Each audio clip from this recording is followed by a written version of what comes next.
Ako po si Hayana, 14 years old, and nagsimula po akong umattend ng Faith Life Center Christian Church po noong 2018 po.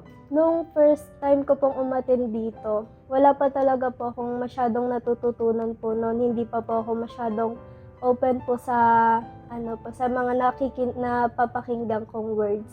And binabaliwala ko pa lang po noon kasi umaattend lang po talaga ako noon na para po sa makasama po yung mga kaibigan ko, but habang tumatagal po, habang naiintindihan ko na po yung mga words, sobrang nabe-bless po ako noon at unti-unti pong nabago po yung buhay ko na nalalaman ko po yung mga dapat kong gawin, yung mga tama at mali po, tapos na-clear po yung vision ko na mas mabuti pong mas lumalim po yung intimacy po natin kay Lord kasi sobrang laki po ng mababago niya sa buhay po natin once na nakilala po natin siya ng sobra at mas malalim pa po sa yung relationship po natin ngayon sa Kanya.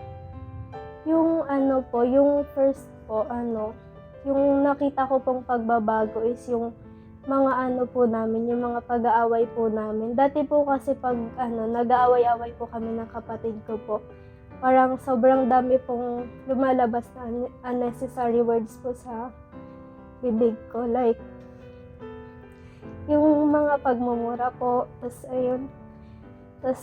sobrang nagagalit din po ako nun sa mga kapatid ko. Parang konting kilos lang nila na inaano ko na po agad sila. Parang sinisit ako po agad sila, tas minumura ko po. Tapos yung ngayon po, mas naintindihan ko na po yung mga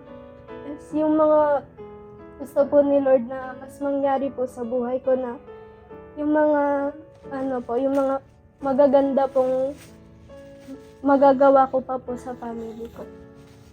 Yung na bibigay niya po yung tamang daan po na gusto ko pong daanan and gusto po ni Lord na mangyari po sa buhay. Yung yung feeling po na nararamdaman ko tuwing po ako, praise and worship, tapos nakikinig po ng mga words na pinipreach po ng pastors natin po, ng mga preacher po. Sobrang nabe-bless po ako nun kasi natutulungan po nila ako para mas maintindihan po yung mga pangyayari po na yung mga bagay-bagay po na nangyayari ngayon sa sa paligid ko na wala pong kasagutan. Mas patuloy pa po tayong lumalim kay Lord kasi once na naintindihan po natin yung mga bagay-bagay na gusto niya pong mangyari, mas clear po yung vision natin para po sa future natin at para po sa ibang tao.